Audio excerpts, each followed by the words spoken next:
أشهد أن لا إله إلا الله وحده لا شريك له وأشهد أن محمدا عبده ورسوله أما بعد فأعوذ بالله من الشيطان الرجيم بسم الله الرحمن الرحيم الحمد لله رب العالمين الرحمن الرحيم مالك يوم الدين إياك نعبد وإياك نستعين اهدنا الصراط المستقيم صراط الذين أنعمت عليهم غير المغضوب عليهم ولا الضالين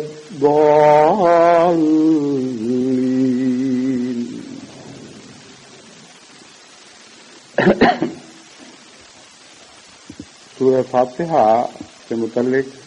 گزشتہ چند خطبوں میں ذکر چلتا رہا ہے کہ کس طرح یہ نماز کا سلیقہ بھی سکھاتی ہے، عبادت کے گر بتاتی ہے، اللہ تعالیٰ سے تعلق کا ذریعہ بنتی ہے اور پھر بنی نوع انسان سے تعلق کا بھی ذریعہ بنتی ہے۔ اس لیے صورت پر محض سرسری نظر نہیں ڈالنی چاہیے، بلکہ ہر نماز میں پڑھتے وقت بڑے غور سے اس کے مضامین سے گزرنا چاہیے اور انہیں اپنے نفس پر ساتھ ساتھ اطلاق کرتے چلے جانا چاہیے۔ اور سورہ فاتحہ کے آئینے میں اگر انسان اپنی تصویر دیکھنے کی عادت ڈال لے تو اس سے بہتر آرائش کا اور کوئی انتظام نہیں ہو سکتا، اس سے بہتر آرائش کا اور کوئی ذریعہ سوچا نہیں جا سکتا، کیونکہ یہ سب سے سچا آئینہ ہے۔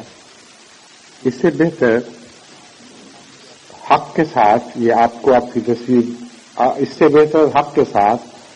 آپ کو آپ کی تصویر دکھانے والا اور کوئی آئینہ نہیں۔ اس ضمن میں الحمد کا جو مضمون پہلے بیان ہوتا رہا ہے اس میں نے بڑی وضاحت کے ساتھ جماعت کو یہ سمجھایا تھا کہ ہم کہتے تو یہ ہیں کہ الحمدللہ رب العالمین، یعنی تمام تر حمد کلیتاً ہر قسم کی کامل حمد صرف اللہ ہی کے لیے ہے اور کسی کے لیے نہیں، اور جو حمد کسی کو نصیب ہوتی ہے وہ اللہ ہی کی طرف سے ملتی ہے۔ اس ضمن میں نے دنیا کے روزمرہ کے مشاہدات آپ کے سامنے رکھے اور سمجھایا کہ کہتے تو ہم یہی ہیں، لیکن بالعموم روزمرہ کی زندگی میں خدا کی تخلیق کے حمد میں تو ڈوب جاتے ہیں، لیکن خالق کی حمد کا ہمیں خیال نہیں رہتا۔ پھول سے محبت کریں گے، گلشن سے محبت کریں گے، اچھے مکانوں سے محبت کریں گے، حسن سے محبت کریں گے، خواہ وہ بے جان حسن ہو یا جاندار حسن ہو، روب اور طاقت سے محبت کریں گے، مگر ان کے پیچھے جو ذات جلوہ فرمایا ہے اس کا دھیان روزمرہ کی زندگی میں انسان کو نہیں آتا۔ تو ایسا انسان جب 5 وقت یا اس سے بہت زیادہ مرتبہ ہر نماز میں کئی رکعتوں میں الحمدللہ رب العالمین کا اقرار کرتا ہے اور اس بات کرتا ہے، تو اس بات اور اقرار میں کوئی خاص حقیقت نہیں ہوتی، باوجود اس کے کہ وہ یہ کہنے میں جھوٹ نہیں بول رہا ہوتا، لیکن یہ آواز اس کی روزمرہ کی زندگی کا مظہر نہیں ہے، اس کی روزمرہ کی زندگی کی تصویر نہیں کھینچ رہی۔ اس ضمن میں آج میں خصوصیت کے ساتھ اس طرف متوجہ کرنا چاہتا ہوں، مجھے یاد نہیں کہ پہلے اس مضمون پر تفصیل سے روشنی ڈالی گئی کہ نہیں، کہ خدا تعالیٰ کی حمد کی راہ میں سب سے بڑی روک نفس انسانی کی طرف سے پیدا ہوتی ہے، اور سب سے بڑا بت ہر انسان کے اندر موجود ہے، کیونکہ باہر کی دنیا کی حمد میں انسان غفلت کے نتیجے میں بسا اوقات خالق کی حمد سے غافل ہو جاتا ہے، لیکن نفس کا بت ایسا ہے جو باقاعدہ شرک کے طور پر باقاعدہ شرک کے خیالات پیدا کرنے والا ہے، اور اس سے بڑا اور کوئی بت نہیں جو خدا کے مقابل پر الوہیت کا دعویٰ کرے۔ اور اگر آپ روزمرہ کی زندگی میں اپنے نفوس کا، اپنی نیتوں کا تجزیہ کریں تو آپ یہ دیکھ کر حیران ہوں گے کہ مواحد ہوتے ہوئے بھی بسا اوقات آپ جب کہتے ہیں کہ الحمدللہ رب العالمین، کہ تمام تر حمد صرف اللہ ہی کے لیے ہے، تو دل کے گوشے سے ایک آواز اٹھتی ہے الحمدلی الحمدلی، سب ہم تو میرے لیے ہے اور میرے لیے ہے۔ چنانچہ یہ آواز اگرچہ ہر انسان کو اس طرح سنائی نہیں دیتی کہ وہ اسے محسوس کرے، اس لیے وہ اس آواز کی طرف متوجہ نہیں ہوتا، لیکن فی الحقیقت یہ آواز ہے جو روزمرہ کے تجارب میں انسان اگر توجہ سے کوشش کرے تو سن سکتا ہے۔ مثلا ایک اچھی آواز والا گویا ہے، جب وہ مجمع کے سامنے بہت خوبصورت خوش الحانی کے ساتھ نظم پڑھتا، خوبصورت آواز میں خوش الحانی کے ساتھ نظم پڑھتا ہے، تو وہ داد جو اس کو ہر طرف سے ملتی ہے اس کو اپنے نفس میں اس قدر مطمئن کر رہی ہوتی ہے، اس قدر اس کو لذت عطا کر رہی ہوتی ہے کہ اس وقت اس کا خدا خود اس کا نفس بن چکا ہوتا ہے، اور اس کا ذہن اس طرف کبھی نہیں جاتا، یا بس اکثر کہنا چاہیے نہیں جاتا کہ یہ آواز کیسے پیدا ہوئی، کس نے اس کو عطا کی، اس کی ذاتی کوشش کا اس میں کتنا دخل ہے، اور اللہ تعالیٰ کی رحمت اور عطا کا کتنا دخل ہے۔ اگر اس مضمون کی طرف توجہ مبذول ہو تو ہر گویے کی خود اپنی نظر میں کوئی بھی حیثیت باقی نہ رہے۔ ایک خاندان میں پیدا ہونا جس میں اللہ تعالیٰ کی طرف سے اچھا گلا عطا کیا گیا ہو، ایسے ماحول میں پیدا ہونا جہاں آواز کو مزید مانچ کر اور سیکل کر کے زیادہ خوبصورت اور دلکش بنایا جا سکتا ہو، ایسے ذرائع مہیا ہونا، ان بیماریوں سے پاک رہنا جو گلے کو خراب کرتی ہیں اور آواز کو تباہ کر دیتی ہیں، یہ ساری باتیں بھی قابل غور ہیں مگر سطحی ہیں۔ ان سے اور نیچے اتر کر جب آپ صوتی نظام کا مطالعہ کرتے ہیں تو یہ دیکھ کر حیران رہ جاتے ہیں کہ کس طرح ہر انسان کے گلے میں خدا تعالیٰ نے ایک صوتی نظام قائم فرمایا ہوا ہے جو اربوں سال کے عرصے میں ترقی کر کے یہاں تک پہنچا ہے، اور اسے مانجنے اور سیکل کرنے اور اسے چمکانے اور اس کی صلاحیتوں کو مزید اجاگر کرنے میں ہزارہ زندگی کی نسلیں اس سے پہلے اپنے اپنے دور طے کرنے کے بعد ماضی کے حصہ بن گئیں، اور کسی کو علم نہیں کہ ان تجارب میں جو قدرت نے ان کے ساتھ کیے کیا کیا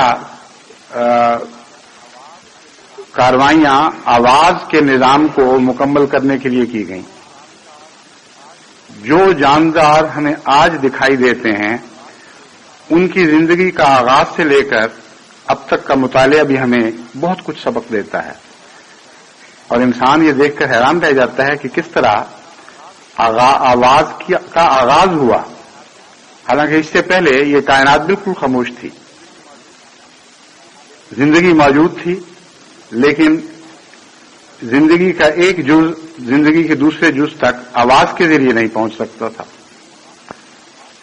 یہ مضمون پہلے بھی میں نے بیان کیا ہے اس حد تک، لیکن اب میں اس تعلق میں بتانا چاہتا ہوں کہ ہر وہ شخص جس کو خدا نے اچھی آواز عطا کی ہے، اگر اس کا ذہن ان چیزوں کی طرف کبھی منتقل نہ ہو اور ہمیشہ اپنی ہی تعریف میں ڈوب جایا کرے تو اس کے دل سے ایک بت پیدا ہونا شروع ہو جائے گا جو مزید طاقتور ہوتا چلا جائے گا اور اس کے باقی وجود پر بھی قابض ہو جائے گا، کیونکہ شرک کا بت اپنے دائرے تک محدود نہیں رہا کرتا بلکہ پھیلتا ہے اور بڑھتا ہے اور زیادہ طاقتور ہوتا چلا جاتا ہے۔ اسی طرح ایک اچھا مقرر ہے جب وہ بہت اچھی تقریر کرتا ہے اور داد پاتا ہے، یا ایک اچھا شاعر ہے جسے خدا توفیق دیتا ہے کہ اپنے خیالات کو نہایت لطافت کے ساتھ شعروں کے خوبصورت کوزوں میں بند کر کے دنیا کے سامنے پیش کرے، تو عموماً یہی مضمون دہرایا جاتا ہے جس کا میں پہلے آواز کے سلسلے میں ذکر کر چکا ہوں۔ ایک اچھا مصور ہے، ایک اچھا معلم ہے، ایک اچھا صناع ہے، غرضی کہ انسان کے اندر خدا تعالیٰ نے جتنی صلاحیتیں پیدا فرمائی ہیں، خواہ وہ جسمانی ہوں، علمی، عقلی ہوں یا قلب سے تعلق رکھنے والی ہوں، ان سب پر یہی مضمون صادق آتا ہے کہ ہر انسان بالآخر اپنی مدح میں ڈوب جاتا ہے، اور ایسا شخص جب خدا کے حضور بار بار یہ اقرار کرتا ہے کہ الحمدللہ رب العالمین، تو اس کی روزمرہ کی زندگی کا اس اقرار سے کوئی تعلق نہیں ہوتا۔ بس جب نماز پڑھتے ہوئے آپ الحمدللہ رب العالمین کہتے ہیں تو اس آئینے میں اپنی صورت دیکھا کریں اور غور کیا کریں کہ آپ کے روزمرہ کی زندگی کے تجارب میں کتنی مرتبہ عملاً آپ نے واقعی حمد خدا ہی کے حضور پیش کر دی، جو حمد بنی نوع انسان نے آپ کے پہ حضور پیش کی، آپ نے اپنا نہیں سمجھا بلکہ کامل عاجزی اور انکسار کے ساتھ التحیات للہ والصلوات والطیبات کہتے ہوئے اس حمد کو خدائی کے حضور پیش کر دیا، کیونکہ سب تحفے اسی کے حضور پیش کرنے کے لائق ہیں، اور خود اس حمد سے خالی ہو گئے۔ اگر آپ ایسا کرنے کی صلاحیت اپنے اندر پیدا کر لیں تو آپ کا دل حمد سے خالی نہیں رہے گا، کیونکہ اللہ تعالی اس حمد کو ہمیشہ بڑھا کر واپس کرتا ہے جو اس کے حضور پیش کی جاتی ہے، اور اس کے نتیجے میں انسان واقعی لائق حمد بننا شروع ہو جاتا ہے۔ پھر جو اس کی حمد کی جاتی ہے وہ خدا کی آواز کے ساتھ حمد کی جاتی ہے۔ خدا کی آواز دلوں میں حرکت پیدا کرتی ہے، خدا کی آواز ذہنوں پر قابض ہوتی ہے، اور بنی نوع انسان سے جو ایسے شخص کی حمد کے گیت اٹھتے ہیں وہ اسے محمود اور محمد بنا دیتے ہیں۔ اور حضرت اقدس محمد مصطفیٰ صلی اللہ علیہ وآلہ وسلم کے نام محمد رکھنے میں یہ ایک بہت بڑی حکمت تھی کہ آپ نے اپنی تمام حمد کلیتاً ساری زندگی ہمیشہ خدا کے حضور پیش کی، اور آپ ہمیشہ حمد سے خالی ہوتے چلے گئے، اور اس کے نتیجے میں اللہ تعالیٰ نے آپ کو محمد بنا دیا۔ بس احمد محمد میں تبدیل ہوتے ہیں اگر وہ خالص ہوں اور سچے ہوں اور مخلص ہوں، اور احمد کے طور پر خدا کی حمد کریں اور اپنے آپ اپنا بت بیچ میں حائل نہ ہونے دیں۔ اس نقطۂ نگاہ سے الحمدللہ رب العالمین کا مضمون ایک بہت ہی لمبا سلسلہ انسانی تربیت کا ہمارے سامنے پیش کرتا ہے، اور یہ سلسلہ ساری زندگی ختم نہیں ہو سکتا، کیونکہ یہ مضمون ایسا باریک ہے اور بعض پہلو اس کے انسانی نظر سے ایسے مخفی رہتے ہیں کہ ساری زندگی کی محنت درکار ہے اپنے آپ کو اپنی حمد سے پاک کرنے کے لیے، اور اس کے باوجود بھی انسان اس مقام محمود کو حاصل نہیں کر سکتا جو خدا تعالیٰ کے خاص بندوں کو عطا ہوتا ہے۔ اس لیے دعا کے ساتھ مدد مانگتے ہوئے انسان کو یہ نفس کا جہاد ہمیشہ جاری رکھنا چاہیے۔ اکثر اوقات انسان جو اپنی حمد کا عادی ہو وہ فرح فخور بھی ہو جایا کرتا ہے، اس کو چھوٹی چھوٹی باتوں پر بے حد خوش ہونے کی عادت پڑ جاتی ہے اور تعلی کرنے کی عادت پڑ جاتی ہے۔ چنانچہ قرآن کریم نے فرح کے مضمون کو حمد کے ساتھ، یعنی انسان کی جھوٹی حمد کے ساتھ باندھ کر پیش فرمایا ہے، اس کا میں آگے جا کے ذکر کروں گا۔ لیکن اس کے نظارے آپ نے بسا اوقات کھیلوں کے میدانوں میں بھی دیکھے ہوں گے کہ ایک کبڈی کا کھلاڑی ہے، وہ کسی اچھے مضبوط کھلاڑی کو، ایک جس کو پنجابی میں ہم دھول کہتے ہیں، اردو میں پتہ نہیں، دھول دھپا تو اردو میں بھی استعمال ہوتا ہے، دھول لگا کر گراتا ہے اور اس کی شکنجے سے نکل کر واپس بھاگتا ہے تو عجیب و غریب حرکتیں کر رہا ہوتا ہے. بعض دفعہ وہ دونوں انگلیاں ہاتھ اونچے کر کے کھڑی کر دیتا ہے، بعض دفعہ منہ سے آوازیں نکالتا ہے کہ میں نے کمال کر دیا ہے، بعض دفعہ وہ چھاتی پر ہاتھ مارتا ہے. اسی طرح فٹ بال کے میدان میں جب بھی کوئی شخص گول کرتا ہے تو آپ نے دیکھا ہوگا کہ کس طرح وہ عجیب و غریب حرکتیں کرتا اور اچھلتا کودتا اور فخر و مباحات کے اظہار کے لیے اپنے جسم کو مختلف شکلیں دیتا ہے. بعض آوازیں نکالتے ہیں، بعض خاموش اظہار کرتے ہیں. یہ جو مناظر ہیں یہ نمایاں طور پر آپ کی نظر کے سامنے رہتے ہیں اور ان سے معلوم ہوتا ہے کہ انسان کس حد تک حمد کا پیاسا ہے، اور یہ پیاس اس کو مجبور کر دیتی ہے کہ جہاں حمد کے چند قطرے ملیں ان کو نہ صرف پیے بلکہ فخر سے اظہار کرے کہ ہاں میرا دل آج میری پیاس بجھ گئی.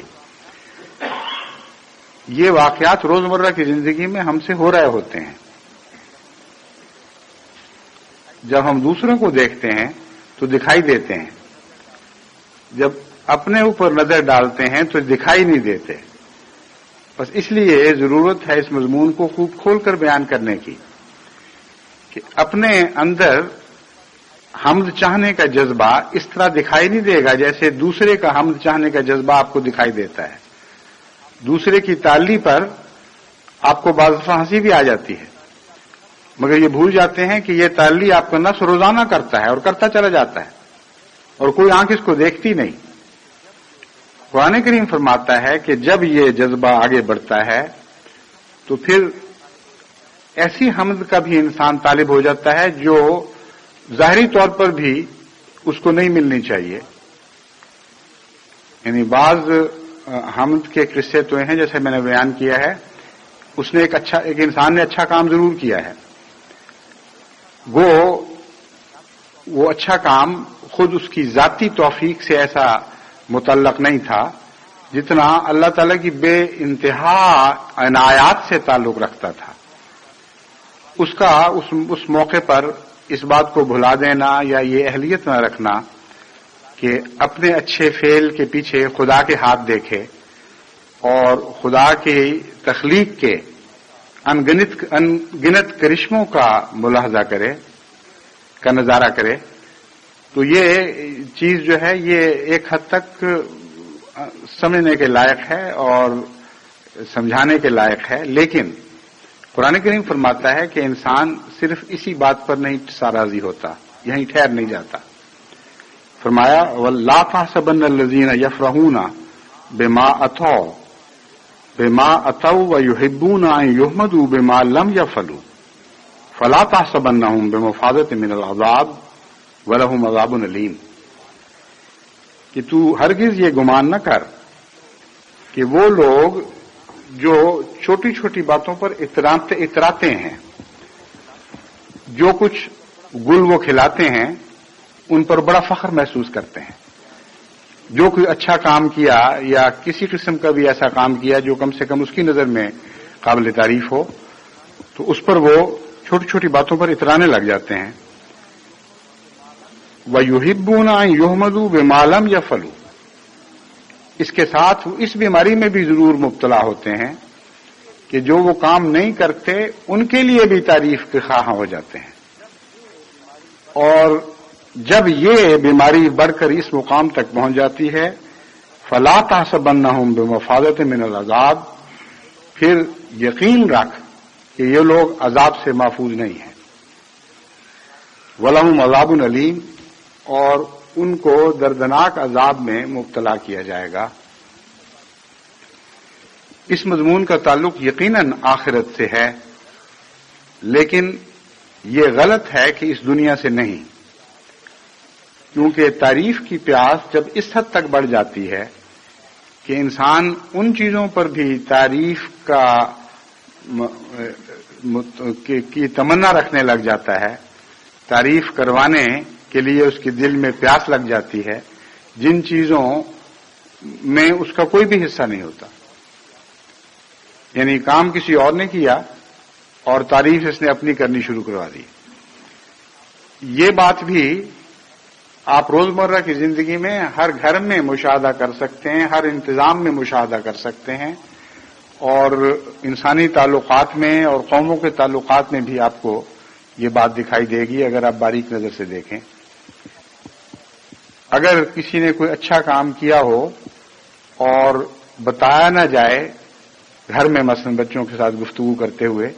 کہ ہمیں علم ہے کہ کس نے اچھا کام کیا ہے، اور آپ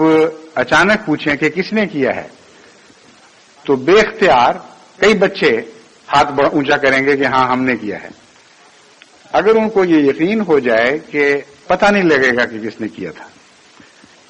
پھر تو اکثر بچوں کے اندر یہ رجحان پایا جاتا ہے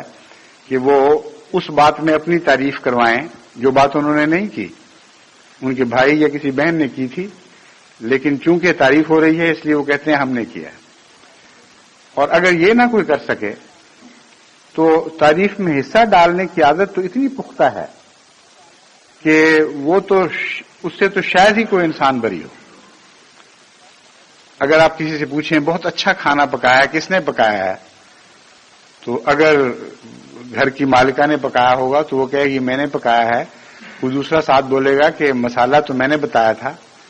ایک تیسرا بتائے گا کہ ترکیب میری تھی، ایک چوتھا کہے گا کہ ڈوئی تو میں پھیرتا رہا ہوں۔ غرضی کے ہر شخص بیچ میں اپنا حصہ ڈالنے کی کوشش کرتا ہے۔ یہ روزمرہ کی چھوٹی چھوٹی باتوں کا مشاہدہ ہے، لیکن یہ آگے جا کر بہت گہری بیماری میں تبدیل ہو جاتا ہے، اور ایسے اشخاص کو بعد ازاں احتمال ہے کہ گہری روحانی بیماریاں لاحق نہ ہو جائیں۔ اس کی تفصیل میں یہاں جانے کی ضرورت نہیں۔ ہر شخص اپنے زندگی کے واقعات پر غور کر کے یہ جائزہ لے سکتا ہے کہ کس حد تک اس نے اس معاملے میں ٹھوکر کھائی۔ یعنی اس تعریف کی ایک خواہش تو تبھی ہے، اسے اپنے مقام پر رکھنا اور لگام ڈال کر رکھنا یہ ایک الگ مسئلہ ہے، مگر جو واقعہ ہوا ہی نہیں اس ضمن میں جھوٹی تعریف کی تمنا یہ بہت بڑی بیماری ہے، اور یہ شرک کی بدترین قسم بن جاتی ہے۔ اور ایسے لوگ پھر سب سے زیادہ خدا کی تعریف اس سے چھینتے ہیں، اور عمداً ہر کوئی چیز میں اپنے ذمہ بات لگاتے ہیں کہ ہماری طرف سے، ہماری وجہ سے ہوا ہے۔ اور یہ بیماری جب زیادہ باریک ہو جاتی ہے تو عجیب و غریب شکلیں اختیار کرتی ہے۔ میں اس کا ایک نمونہ آپ کے سامنے رکھنا چاہتا ہوں جس سے آپ کو معلوم ہوگا کہ نیک انسان بھی بعض اس قسم کی بیماریوں سے محفوظ نہیں رہتے۔ عام طور پر مواحد ہیں، لیکن بہت سی باتوں میں غلطی کر جاتے ہیں۔ یہ بھی رجحان پایا جاتا ہے کہ اگر خدا کا کوئی فضل ہو تو انسان اپنے اندر وہ نیکی تلاش کرتا ہے کہ کس وجہ سے فضل ہوا ہے۔ ایک خدا نے کوئی خاص احسان کیا تو انسان کہتا ہے اس لیے کہ میں نے غریبوں کی ہمدردی کی تھی۔ خدا نے بہت احسان کیا، شفا بخشی، تو انسان سوچتا ہے کہ اس لیے کیا ہے کہ میں نے فلاں انسان کے ساتھ نیکی کا سلوک کیا تھا۔ اور یہاں تک کہ جب کسی شخص پر خدا کا خاص فضل نازل ہو تو لوگ بھی جو تبصرے کرتے ہیں ان میں اس شخص کی خوبیاں تلاش کر رہے ہوتے ہیں کہ خدا تعالیٰ نے جو اس پر یہ فضل کیا ہے تو یہ بات سنی گئی، اس کی یہ نیکی کام آئی۔ اور روزمرہ کے محاورے میں ہمارے ہاں یہ بات اکثر سننے میں آتی ہے، اس کی تو فلاں نیکی کام آ گئی۔ حالانکہ واقعہ یہ ہے کہ انسان کی نیکیاں کیا، ان کی حیثیت کیا، خدا تعالیٰ اگر انسان کی نیکیوں کے مقابل پر اس کی بدعمالیوں کا حساب کرے تو کسی کے پلے کوئی نیکی باقی نہ رہے۔ اپنی نیکی کی طرف خیال آ جاتا ہے اور بدیاں انسان بھول جاتا ہے، اور وہ خدا کے احسانات جو خالصتاً فضل کے نتیجے میں ہیں ان احسانات کو اپنی طرف منسوب کرنے لگ جاتا ہے کہ میری کسی خوبی کے نتیجے میں ایسا ہوا۔ لیکن ایک عارف باللہ اس معاملے میں کبھی دھوکہ نہیں کھاتا۔ چنانچہ حضرت مسیح موعود علیہ الصلوۃ والسلام مناجات میں عرض کرتے ہیں کہ سب کچھ تیری عطا ہے، گھر سے تو کچھ نہ لائے۔ کیسا سادہ لیکن کتنا عظیم اور قوی اظہار ہے، کتنی گہری اور دائمی حکمت اس میں بیان فرما دی گئی ہے۔ سب کچھ تیری عطا ہے، گھر سے تو کچھ نہ لائے. بس الحمدللہ کہتے ہوئے جب تک یہ رجحان پیدا نہ ہو کہ سب کچھ تیری عطا ہے، گھر سے ہم کچھ نہیں لائے، اس وقت تک الحمد کا مضمون کامل نہیں ہو سکتا، اور اس وقت تک ایاک نعبد کی دعا میں طاقت پیدا نہیں ہو سکتی. بس جب آپ کلیتاً حمد سے اپنے آپ کو خالی کر لیتے ہیں، اللہ کے جتنے احسانات ہیں ان کو خدا کے احسانات کے طور پر گنتے ہیں اور ان کی حمد کے گیت گاتے ہیں، تو پھر جب کہتے ہیں ایاک نعبد و ایاک نستعین،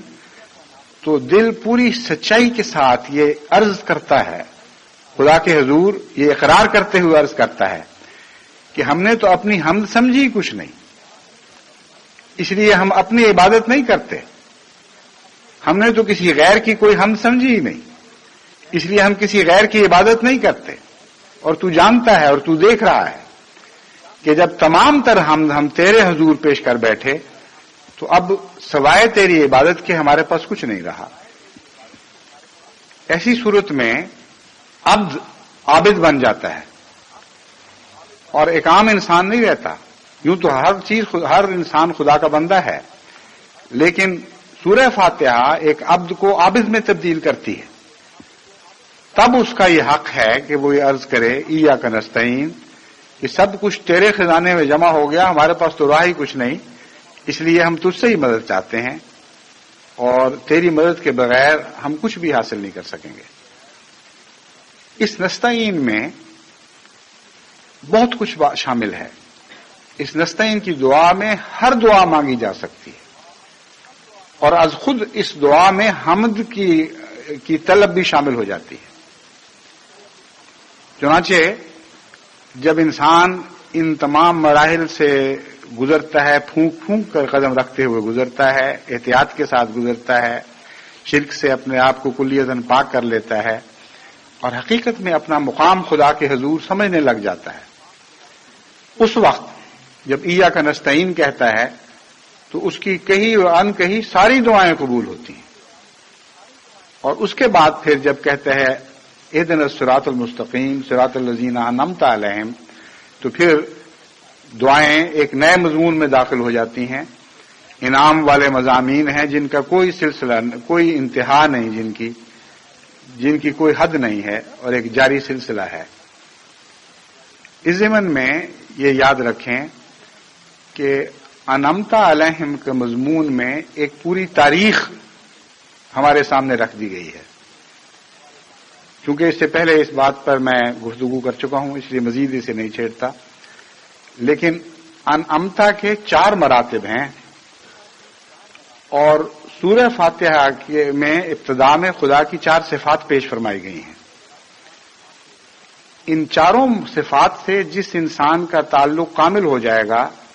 وہ انعمتا میں آخری مقام تک پہنچے گا، اور جس حد تک اس کا صفات باری تعالی سے تعلق کمزور ہوگا اسی حد تک انعمتا کے علیہم کے گروہ میں اسے نسبتاً ادنا مقام نصیب ہوگا. بس یہ کہنا غلط ہے کہ کوئی مقام ہمیشہ کے لیے بند کر دیا گیا ہے. ہر مقام جاری ہے، لیکن سورہ فاتحہ میں صفات باری تعالی کو جس رنگ میں پیش فرمایا گیا ہے، ان صفات کا حضرت صلی اللہ علیہ وآلہ وسلم کے ساتھ ایک گہرا تعلق ہے. جس کامل عبودیت کے ساتھ، جس کامل انکسار کے ساتھ حضرت اقدس محمد رسول اللہ صلی اللہ علیہ وآلہ وسلم نے اپنے نفس کو حمد سے خالی کر کے ربوبیت سے تعلق جوڑا، رحمانیت سے تعلق جوڑا، رحیمیت سے تعلق جوڑا، مالکیت سے تعلق جوڑا،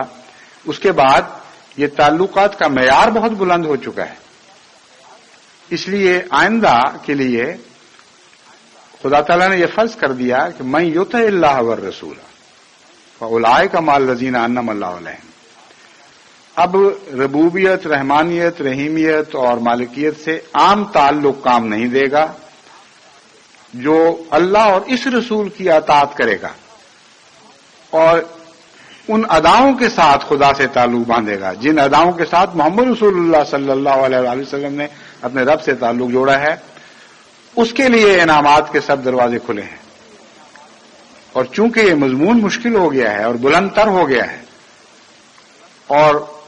ڈیمونسٹریٹر نے جس نے اس مضمون کو اپنی زندگی پر جاری کر کے دکھایا تھا، اس مضمون کو درجہ کمال تک پہنچا دیا ہے، اس لیے آخری مقام تک پہنچنا مشکل تر ہو گیا ہے. لیکن ادنا مقام بھی اس اطاعت کے ایسے ہیں جو گزشتہ انبیاء، گزشتہ زمانے کے اعلی مقامات کے برابر درجہ پانے والے ہیں. چنانچہ حضرت صلی اللہ علیہ وآلہ وسلم نے اس مضمون کو اس طرح کھول کر بیان فرما دیا کہ علماء امتی کا انبیاء بنی اسرائیل.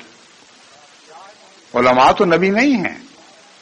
لیکن میری امت کے معیار کے لحاظ سے نبی نہیں ہے.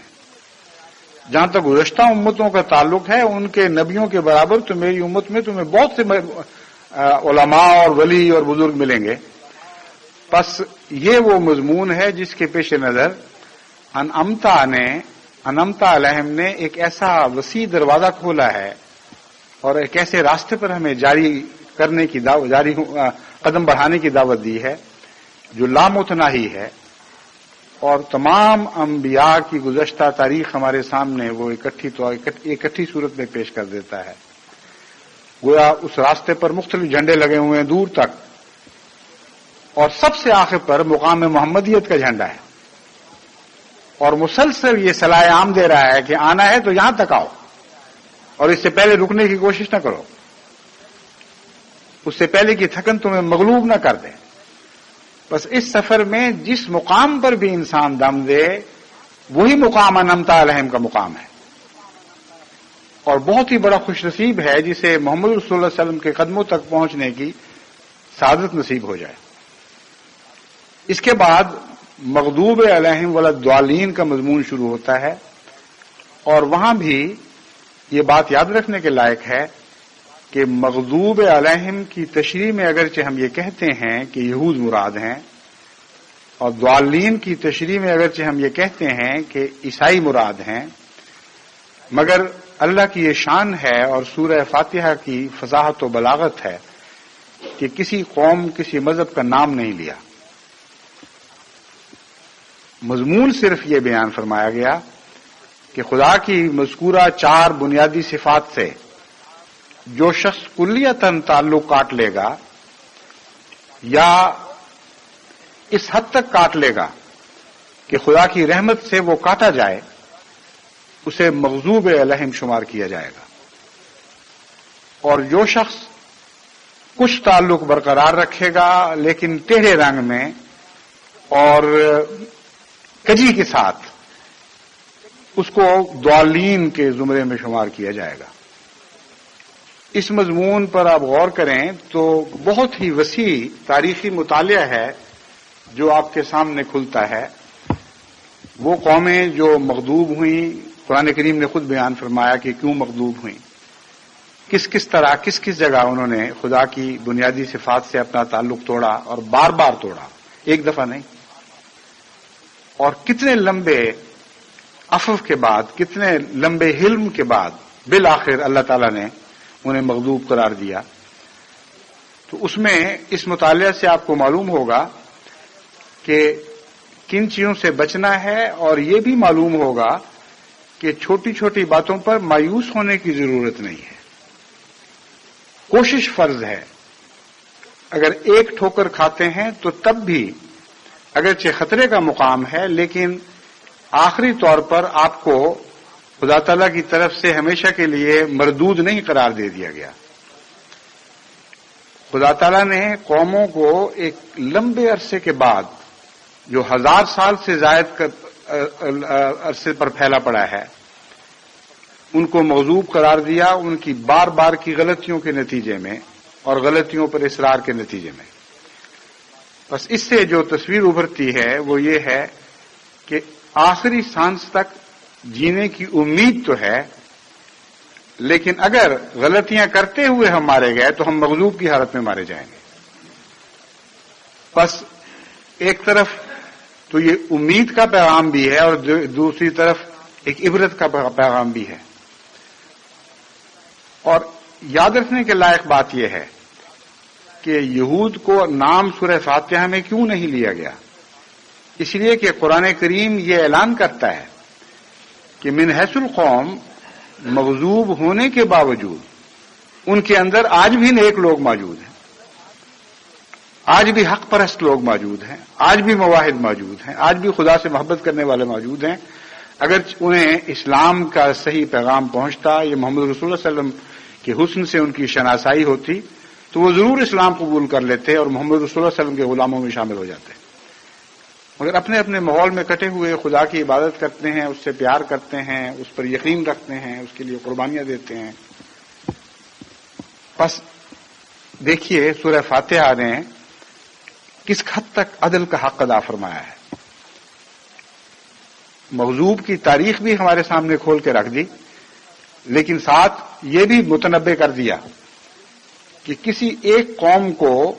ان معنوں میں مغضوب سمجھنا کہ ان میں پھر کوئی نیک آدمی پیدا نہیں ہو سکتا، یہ غلط ہے۔ اس لیے جہاں قومی طور پر مغضوب فرمایا وہاں نام کسی کا نہیں لیا، اور جہاں نام لے کر یہود کو قرآن کریم نے مغضوب قرار دیا وہاں ساتھ ساتھ استثناء کرتا چلا گیا، اور بار بار ہمیں متنبع کیا کہ خبردار من حیث القوم یہود کو مغضوب نہ قرار دے کر ہمیشہ تمام کے تمام کو رد نہ کر دینا، کہ تمام کے تمام کو جہنمی قرار نہ دے دینا۔ اسی طرح من حیث القوم عیسائیوں کو ضال قرار دیتے ہوئے یعنی گمراہ قرار دیتے ہوئے پوری طرح رد کر کے یہ دعویٰ نہ کر بیٹھنا نعوذ باللہ من ذالک کہ یہ سارے کے سارے نعوذ باللہ جہنمی اور گندے اور خدا سے دور لوگ ہیں۔ بار بار قرآن کریم نے اس بات کا اظہار فرمایا کہ ان میں بھی بہت اچھے لوگ ہیں، ان میں بھی نیک ہیں، اخلاص سے ایمان لانے والے ہیں، اور ہم یقین دلاتے ہیں کہ جب تک یہ اپنے سچائی کے تصور کے مطابق اپنی تعلیمات پر عمل کرتے رہیں گے ان کو کوئی خطرہ نہیں ہے، اور ان کے اجر خدا کے ذمہ ہیں۔ پس سورہ فاتحہ نے جہاں مغضوب اور ضالین کا بغیر قوموں کا نام لیے ذکر فرمایا وہاں اس طرف بھی ہماری توجہ مبذول فرما دی، اور اس میں بھی ہمارے لیے ایک امید کا پیغام ہے کہ اگر ایسی قومیں جو 1000 سال 2000 سال 4000 سال تک بار بار خدا تعالی سے کی ناشکری کرتی رہیں اور اس کی نافرمانی کرتی رہیں اور اس کے بندوں پر ظلم بھی کرتی رہیں، ان میں بھی نیکوں کی گنجائش موجود ہے اور نیکی کی گنجائش موجود ہے۔ تو محمد مصطفیٰ صلی اللہ علیہ وآلہ وسلم کا لایا ہوا دین جو آخری اور کامل دین ہے، اس سے وابستہ لوگوں کے متعلق یہ کہنا کہ نعوذ باللہ وہ سارے جہنمی ہو گئے، سارے کافر اور بے دین ہو گئے، یہ بہت ہی بڑا ظلم ہوگا۔ بس جماعت احمدیہ کے لیے خصوصیت سے اس پہ سبق ہے۔ حضرت مسیح موعود علیہ الصلوۃ والسلام نے جہاں ایسے لوگوں پر سختی فرمائی ہے جنہوں نے ظلم اور تعدی اور عناد میں ہر حد پھلانگ دی اور حضرت مسیح موعود علیہ الصلوۃ والسلام کے متعلق نہایت ہی ناپاک اور ظالمانہ رویہ اختیار کیا، وہ زبان محض اس گروہ کے چند لوگوں سے تعلق رکھتی ہے جو فساد اور فتنے اور ظلم میں حد سے زیادہ بڑے ہوئے لوگ تھے۔ عامۃ المسلمین سے اس کا تعلق نہیں۔ چنانچہ حضرت مسیح موعود علیہ الصلوۃ والسلام نے اس مضمون کو دوسری جگہ خود کھول کر بیان فرمایا ہے، اور فرمایا جہاں تک عام مسلمانوں کا تعلق ہے ان سے بے حد محبت رکھتا ہوں، ان میں صلحاء بھی ہیں، ان میں خدا کے بزرگ بھی ہیں، اور خدا تعالیٰ کی عطا کردہ خبر کے مطابق ان میں بڑے بڑے مرتبہ رکھنے والے لوگ ہیں، صلحاء عرب بھی ہیں اور ابدال الشام بھی ہیں۔ بس جماعت احمدیہ کو سورہ فاتحہ سے یہ انکسار بھی سیکھنا چاہیے، یاد رکھنا چاہیے کہ ہم میں سے ہر شخص کی نجات کی کوئی ضمانت نہیں، کیونکہ ہر قوم میں ایسے استثناء ہوتے ہیں کہ اچھوں میں سے برے لوگ بھی پیدا ہو جاتے ہیں اور بروں سے اچھے لوگ بھی پیدا ہو جاتے ہیں۔ اس لیے نہ انمتا کے مضمون میں کسی قوم کا ذکر فرمایا، نہ مغضوب اور ضالین کے مضمون میں کسی قوم کا ذکر فرمایا، اور اس مضمون کو کھلا رہنے دیا۔ بنیاد یہی ہے اور فیصلے کی کسوٹی یہی ہے کہ ہر وہ شخص اور ہر وہ قوم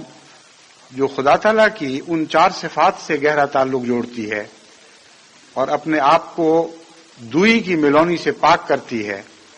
جن صفات کا سورہ فاتحہ میں تعارف فرمایا گیا ہے، وہ انعمتا علیہم میں شمار ہوگی اگر خدا تعالیٰ کا فضل شامل حال ہو اور واقعتاً وہ اپنے تعلق میں مخلص ہو۔ لیکن ان کے اندر بھی استثناء ہو سکتے ہیں اور ہوتے رہیں گے، اس لیے ہمیں ہمیشہ نگران رہنا چاہیے اور اپنے نفس پر بھی نگران رہنا چاہیے، اور بحیثیت جماعت اپنے بھائیوں، اپنی بہنوں، اپنے بچوں، اپنے مردوں، عورتوں، بوڑھوں اور بچوں سب کے اوپر نگران رہنا چاہیے۔ تو رمضان مبارک میں آپ جہاں دوسری دعائیں کریں گے، وہاں سورہ فاتحہ کو پڑھتے ہوئے ان مضامین کو پیش نظر رکھتے ہوئے اپنی اصلاح کی بھی کوشش کریں، اپنے اندر ایک شعور پیدا کرنے کی کوشش کریں، اپنے شعور کو ہمیشہ بیدار رکھنے کی کوشش کریں۔ وہاں اپنے بھائیوں کے لیے، کمزوروں اور غافلوں کے لیے بھی دعائیں کریں کہ اللہ تعالیٰ سب کے اندر سے ایک باشعور انسان پیدا فرما دے، جو خلق آخر کا آغاز ہوگا۔ قرآن کریم نے جہاں خلق آخر کا ذکر فرمایا ہے، وہ خلق آخر انسان کے اندر سے پیدا ہوتی ہے، اور اس کا آغاز اسی طرح ہوتا ہے کہ ایک غافل انسان سے ایک باشعور انسان جنم لینے لگتا ہے۔ وہ رفتہ رفتہ آنکھیں کھولتا ہے، کروٹ بدلتا ہے، اپنے اندرونی ماحول کو دیکھنے لگ جاتا ہے،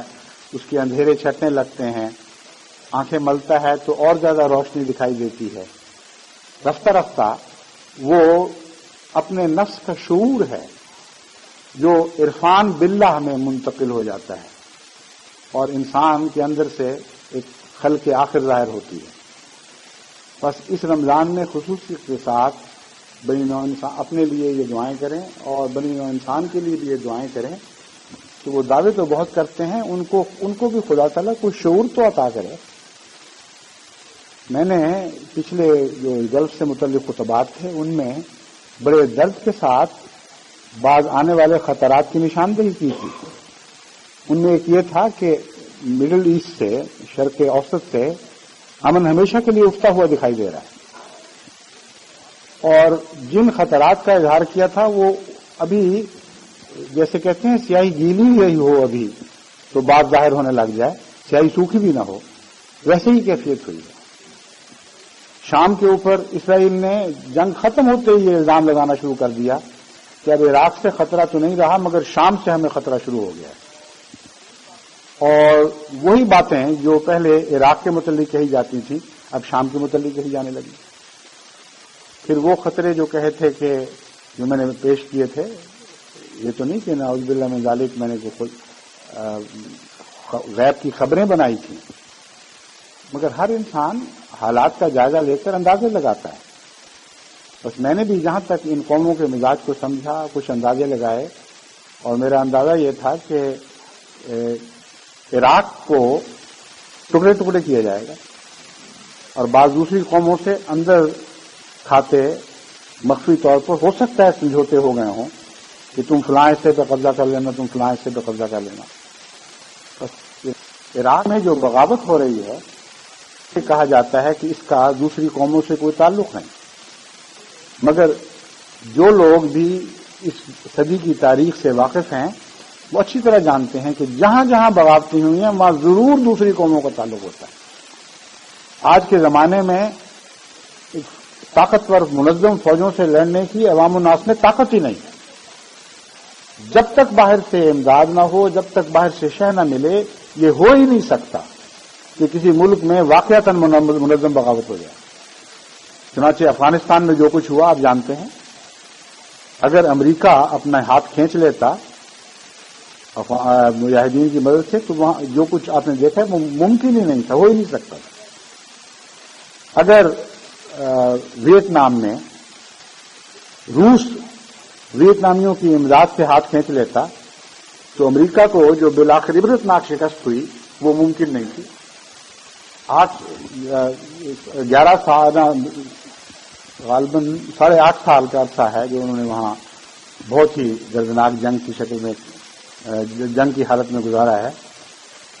وہ جنگ چند مہینوں کے اندر ختم ہو سکتی تھی اگر امریکہ کے مقابل پر روس ان کا مددگار نہ ہو رہا ہوتا۔ تو اس لیے بیرونی خطرات پہلے بھی تھے، آج بھی ہیں اور کل بھی ہوں گے، لیکن پہلے دو سمتوں سے ہوتے تھے، اب ایک ہی سمت سے ہیں۔ اس لیے اس رمضان میں خاص طور پر یہ دعائیں کریں کہ اب جبکہ ایک ہی طاقت ہے جو دنیا پر غالب آ چکی ہے، اور وہ امریکہ اور اس کے ساتھیوں کی طاقت ہے، تو اللہ تعالیٰ اس عظیم طاقت کو، جیسی طاقت آج تک کبھی دنیا کی تاریخ میں پہلے نہیں ہوئی، کہ وہ ساری دنیا پر اس طرح غالب آ چکی ہو کہ مقابل کی ہر طاقت اس کے سامنے گھٹنے ٹیک چکی ہو، اس طاقت کو یہ توفیق نہ دے کہ خدا کے بندوں سے ظلم کا سلوک کرے۔ اس دعا کی بڑی شدید ضرورت ہے۔ دعا کی یہ ضرورت ہے کہ اللہ تعالیٰ امریکہ کو یہ ہوش دے، یہ عقل دے کہ وہ خدا بننے کی بجائے خدا کا نمائندہ بننے کی کوشش کرے، اور اگر واقعی امریکہ اس طاقت سے سچے دل کے ساتھ استفادہ کرنا چاہتا ہے اور دنیا میں امن پیدا کرنا چاہتا ہے، تو سوائے اس کے اور کوئی حل نہیں کہ امریکہ انصاف پر قائم ہو جائے،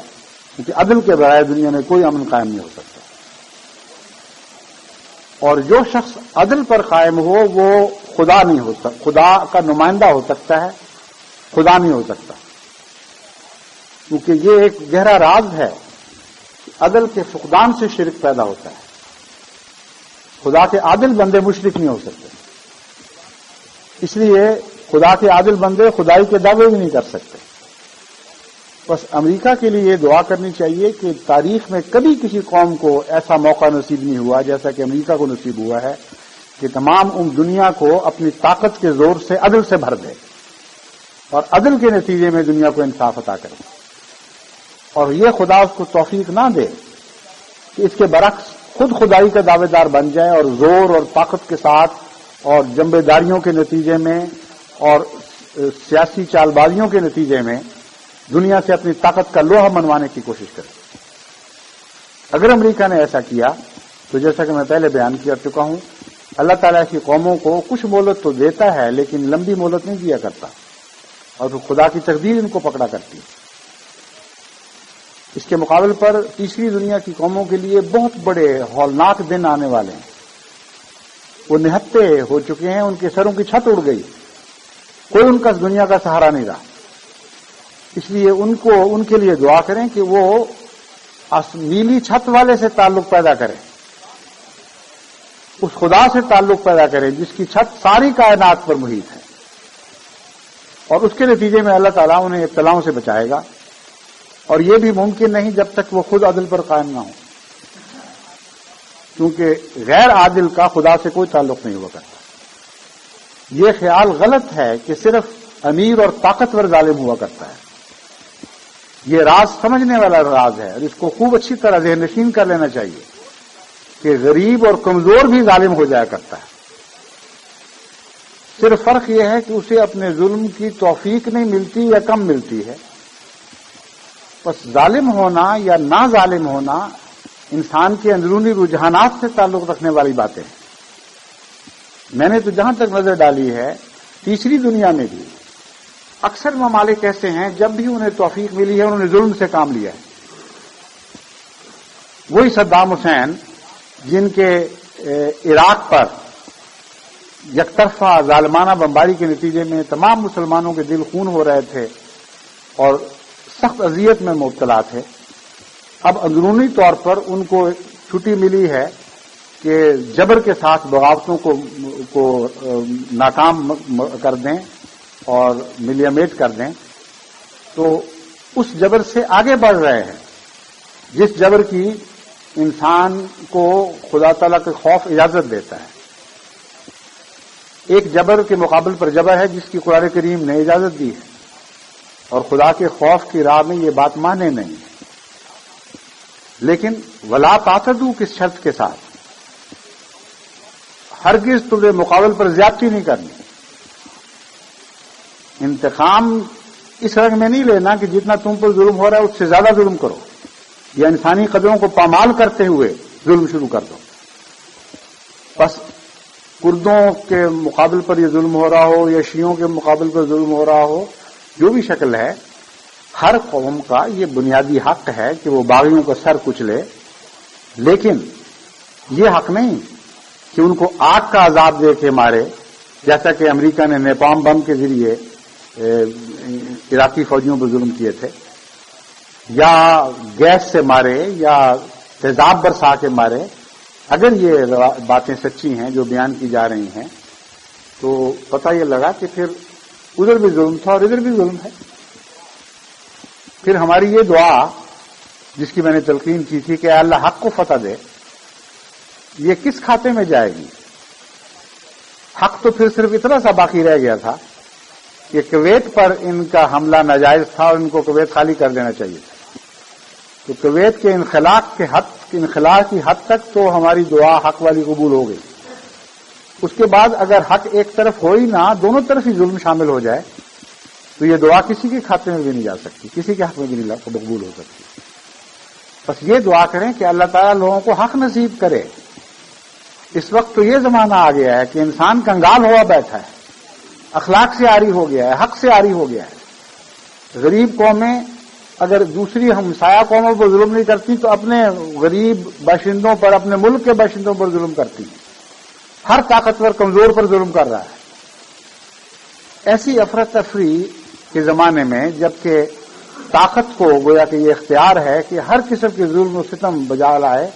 اور کوئی اس کو روکنے والا نہ ہو، ایسی دور میں قوموں کے تعلقات اسی ظلم کے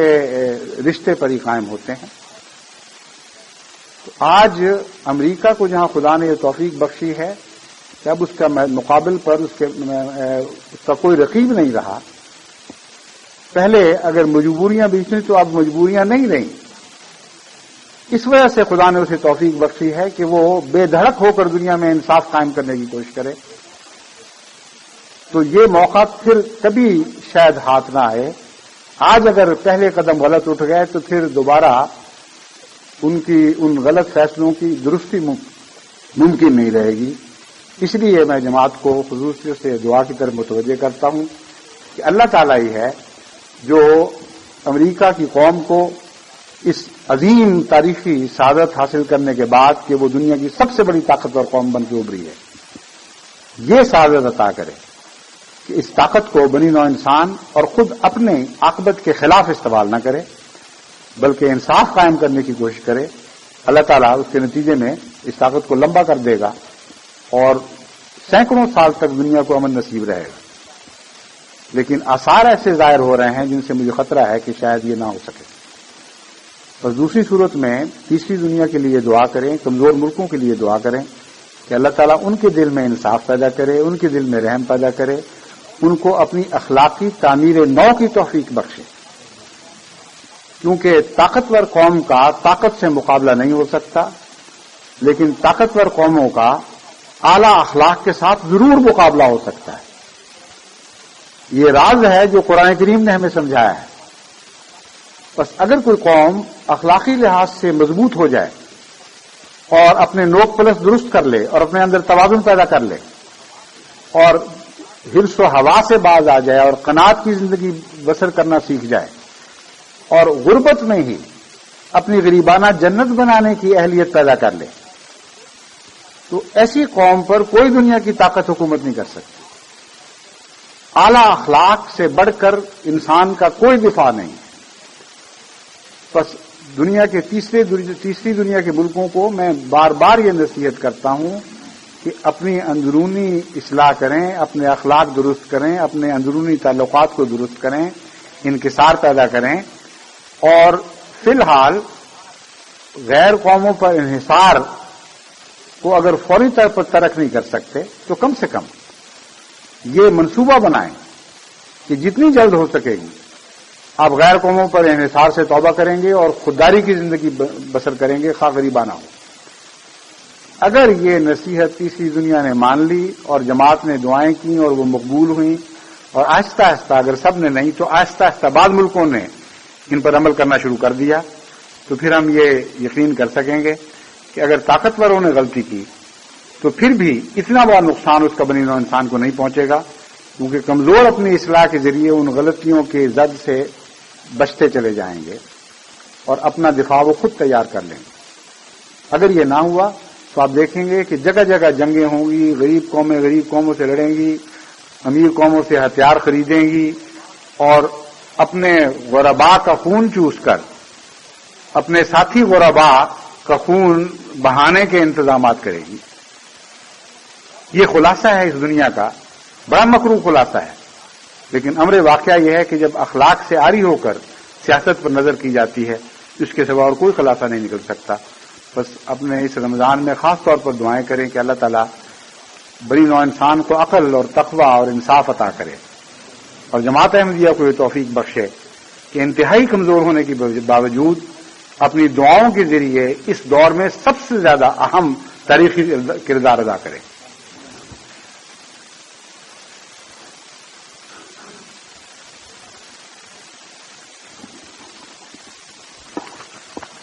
الحمد لله نحمده ونستعينه ونستغفره ونؤمن به ونتوكل عليه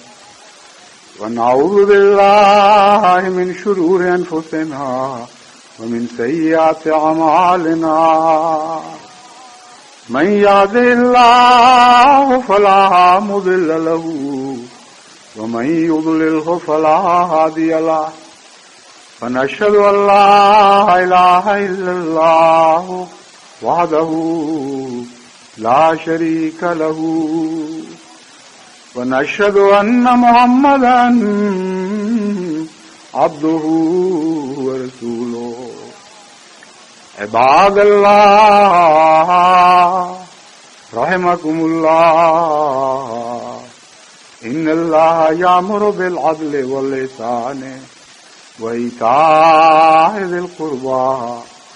وينهى عن الفحشاء والمنكر والبغي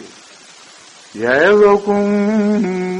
لعلكم تذكرون اذكروا الله يذكركم وادعوه يستجب لكم